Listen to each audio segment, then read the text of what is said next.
Hi, I'm That Slavic Writer Guy, and today we're going to be talking about Verdi's Nabucco, the composer's third opera. It is widely considered to have launched him into stardom overnight after his first two operas were such flops that one of the most famous composers in operatic history almost vowed never to compose again.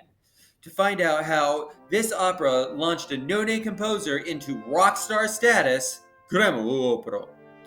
As an artist and as a writer, this is one of the stories that I would always tell myself when I was just starting out with my writing career, and even sometimes now, when what market share I have always could be bigger and bigger. And to understand a bit more about how Nabucco was really Verdi's breakout piece, you have to understand a little more about his life leading right up to the time of Nabucco's composition. So, after graduating music school, Verdi took up residence in Milan and he started composing operas, having a contract from La Scala for 3 operas. And his first one, Oberon, kind of met with polite applause, blah, blah, blah. It's rarely performed today. His second one was his only attempt to compose a comic opera up until the final opera he wrote before his death. And he was writing this comic opera called Un giorno in Reggio, A Day as King, right at the same time as his first wife died and his 2 kids that he had with her also died. So it was really not a good place from which to be composing a comic opera. And the opera flopped. It was booed on off the stage opening night. And Verdi was so disheartened by his life and by that he vowed that he would never compose again. And he went back to La Scala and he told them, "Here is my contract. You can paint your walls with it. I don't care what it says. I'm not doing another opera ever." And so he basically did that and went home and sulked for a few months. And the fact remained that he still had a contract for another opera, after which he probably would have been dropped if that one flopped too. And so they kept calling him into the offices of La Scala and being like, "Hey, dude, you have to compose another opera." He said, "No, I'm not doing it. Fuck you. I don't care what you do with this." And finally, one of the impresarios took a libretto and basically thudded it across his chest and said, "Take this home and think about it and make music out of it." And there are a couple stories here. The one that Verdi gave in his autobiography, which is a bit self-serving and probably didn't happen, which is he went home and he threw it on the table and it just happened to open to the page of the incredibly famous Slaves Chorus. And he knew that he had to compose again. And then the more likely one, which is he waited a few more months, threw it on a table and forgot about it and still said, "I'm going to go stew in my own juices." And then he was cleaning out his files and it fell on the floor to a page. We don't know whether it was the Slaves Chorus, but whatever that page was, or whether it was in fact the Slaves Chorus, Verdi saw it and read the lines multiple times again and knew that he had to set it to music. And that is how we have Nabucco that launched him into stardom overnight. And so I always take that with me as, the first one that you work on is not going to be a great success. The second one, maybe not. The third one, the fourth one, maybe not. Some will have minor success. Some will have even bigger success. You never know what's going to break you out. And so I just think that's always a good story that I tell myself, and that artists should always tell themselves to give them inspiration for continuing their work even in dark times. So that's how we have Nabucco. And I love that story, but moving on, let's get to the cast of characters. First of all, we have Verena, the daughter of the title character Nabucco, who is played by a mezzo-soprano and is a Babylonian, like her father, and she is in love with Ismaele, who is the nephew of the king of Jerusalem, and he is played by a tenor. So 2 star-crossed lovers right from the start there. Then we have Zachariah. He's played by a bass. He's the high priest of the Jews, and basically goes around exhorting the Israelites to keep their faith no matter how much bad shit is done to them. Following that, we have a few minor characters, Zachariah's sister and a Babylonian soldier that basically comes in as like a page, so don't really pay them too much attention. And then moving on to the main Babylonians, we have, of course, Nabucco, the king of Babylon, who's played by a baritone, and turns out to be a real asshole in the first part of the opera, only to turn good by the end. And we have his real bitch of a daughter, who actually turns out to only be his adoptive daughter, Abigail, who is a power mad girl and just wants to use any excuse to dethrone her father and take over.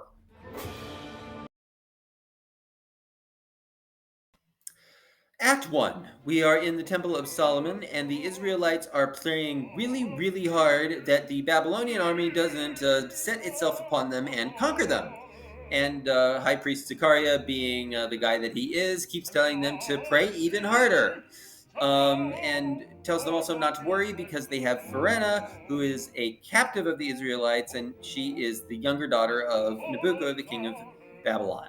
So she's there, and Zechariah basically tells Ismaele, who's a nephew of the king, to guard her. Which this is just the first thing in this opera that's just really stupid opera plot, because it turns out that when Ismaele was the ambassador to Babylon, the two of them fell in love. And so they were just like, yeah, guard the girl from the other side that we're using as a hostage. Yeah, this isn't a total conflict of interest, right? And so, now that he's watching her, they sing about how they really love each other so much, and recall how it gets even better when Ismaele was put in prison by the Babylonians after being the ambassador to Babylon. She helped him escape. And so they're in the temple talking about that when, as kind of an advance guard, Princess Abigail shows up. And also, she had the hots for Ishmael when he was either in prison or the ambassador to Babylon. And she basically says that we're coming and I'm going to smite all the Israelis. But she won't do it to her sister if Ismaele agrees to love her instead. And to this, Ismaele is like, fuck you, fuck you, fuck you, fuck you. Yeah, that's the right finger there. And he says no, and not only does that, but says, and yeah, I'm gonna really fuck you over in the end. But it's really too late because then Nabucco with the main army shows up, and Zechariah the priest is like, yeah, well, we're not gonna surrender to you, and if you try anything, then we're going to kill Pharena. And the guy that was supposed to be guarding her all the while, basically gives Pharena up to her dad, and that creates the opening for Nabucco to show up and destroy the Israelis' temple and enslave them. So we close out Act 1 with all of Ismaele's fellow Israelites being really fucking pissed that he would betray him like that, though it's not surprising since this was the guy who chose to guard her. Act 2, Scene 1. We are now in the royal palace of Babylon. And it turns out that in another case of this is not the person you should be choosing to guard the prisoners of the other side, Nabucco has now appointed his younger daughter, Pharena, to watch them. While he goes off and continues to fight against the Israelis, and Abigail is there, and she is having a pity party for herself because she's discovered a document that, shock, she is not actually Nabucco's daughter, but is a daughter that he adopted from some slaves, and is thus technically not his legitimate heir, even though she's the oldest. So she's really pissed off about that, really pissed off about the fact that Nabucco isn't giving her a bigger role to play in destroying the Israelites, and is just feeling sorry for herself. And she sings a song about, really earlier before I knew all this and I thought I was going to get to kick some of the Israelites' butt, I was a lot happier, which should give you some idea about her personality. And she gets further pissed when the high priest of Baal shows up and is like, guess what that Verena did? She has released all of the Israeli captives. Like, gee, wasn't that surprising after she's a sympathizer with them? And so Abigail's pissed at this and she's like, fuck this shit, fuck my father, fuck everything, I'm taking over.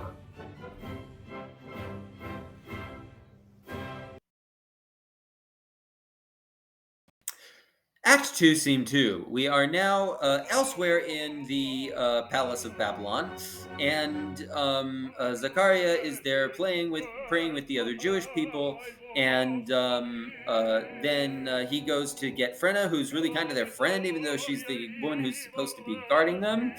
Um, and the other Jewish people take another opportunity to be like, yeah, Ismail, you ratted us out. You let us be prisoners. Yeah, fuck you. This is not cool, man. And so then Zachariah the priest turns up with Frenna, and she has the big news that even though I'm supposed to be the Babylonian guarding you guys now, guess what? I've converted to Judaism. So yeah, again, not the person that should be guarding them. And so a foot soldier who's loyal to Nabucco basically enters and is like, we also have another problem. This power mad conniving bitch Abigail has started a coup, and so she's trying to take over. And then apparently Nabucco has heard of the fact that his eldest stepdaughter, but we don't really know that. But it's an open secret at this point. Has staged a coup in him, shows up and is like, fuck this coup, fuck your bullshit, and doubly fuck you, Abigail, because I am not only the king of the Babylonians, I am their god. And the Jewish priest is basically like, okay, this is hubris. It might come back to bite you in the ass. But Nabucco ignores him, and he's like, you know what? I'm going to prove I'm God by ordering all of the Israelites killed. And then Frenna puts her hand up and is like, hey, Dad, I got news for you. I have converted to Judaism, which means I am now an Israelite, and if you kill them, you have to kill me too. And so Nabucco is like, fuck this bullshit. I'm God. I should be able to order whatever. And wham, God strikes him down and he instantly goes crazy. The crown falls from his head and is easily picked up by Abigail, who's going, wow, this was certainly an easy coup. Act 3, Scene 1 is basically just Abigail being an evil queen. So she's ordered the death of all of the Israelites, including her own sister, and the high priest of Bel, presents her with the actual warrant to make it all nice and legal. And Nabucco comes in, who's still kind of crazy, and he's like, no, I'm still the king. I'm still God. You shouldn't be doing this shit. And Abigail's like, yeah, newsflash, Earth to Nabucco, you're crazy and you've been dethroned, and I can do whatever I want with you. And so to make that point, even though she doesn't have to, just out of spite, she forces him to try to sign the death warrant of the Israelites, even though he doesn't really have to do it. And so she dupes him into doing that. And then knowing that he has just officially consigned his actual daughter, he goes, hi, Abigail, I have news for you. You're not even my legitimate daughter. You're the daughter of slaves. And Abigail is like, ha ha ha, think I didn't know? I already know. I found that out. And I have the document right here. Rip, rip, rip, rip, rip, rip. What are you going to do about it? And so Nabucco just finally gives up and, is like, please, I'm on my knees. I beg you for my real daughter's wife. And Abigail is just like, fuck you, get this bastard out of my sight. Act 3, Scene 2. The Israelis are longing for their homeland, and Zachariah the priest urges them not to give up in one of the most famous choruses in all of opera, which arguably made Verdi's career. Just listen to it.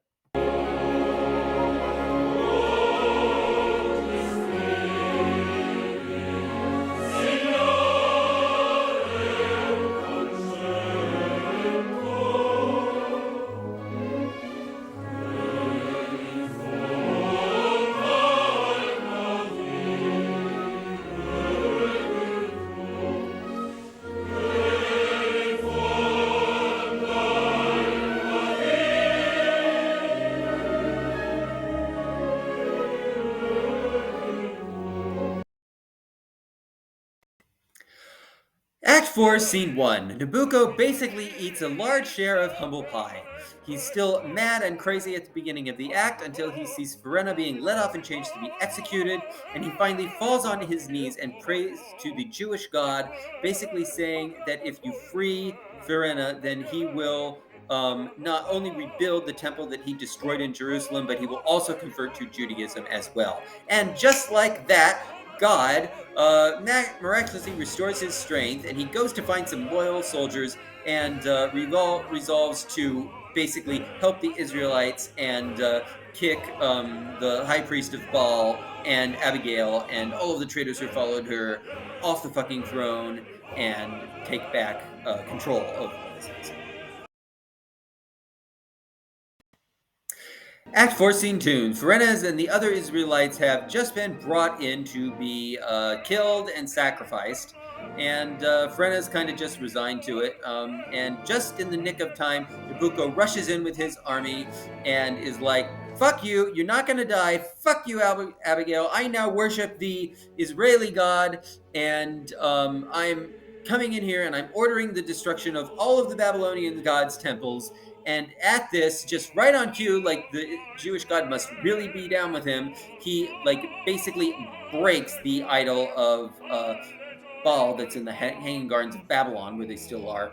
And then the Israelites are now free to go, and they all praise their God. And just in the nick of time following it, so you get to see it, Abigail enters, and she's really in a bad way because she's poisoned herself and has decided to rather die instead of face the tough consequences for being such a power mad bitch after they fell flat on their face. And in the final thing, which is another like, are you really sure this is a good idea opera plot? Zechariah, the high priest of the Jewish, basically proclaims Nabucco not only the servant of God, but also the king of kings, which, considering that Ismaele is supposed to be the nephew of the Jewish king, it's just like, wouldn't the Jewish king have something to say about that? And then wouldn't there be a power struggle between Nabucco and the already existing Jewish king? But anyway, possible opera plot hole right there, but it's never addressed. So that is Nabucco. It's what launched Verdi into stardom, especially with the Slaves chorus, which is basically the most famous chorus in all of opera. Um, and I really loved it when I first saw it. I love it every time I go back to see it. So definitely get your ass to an opera house and go watch it.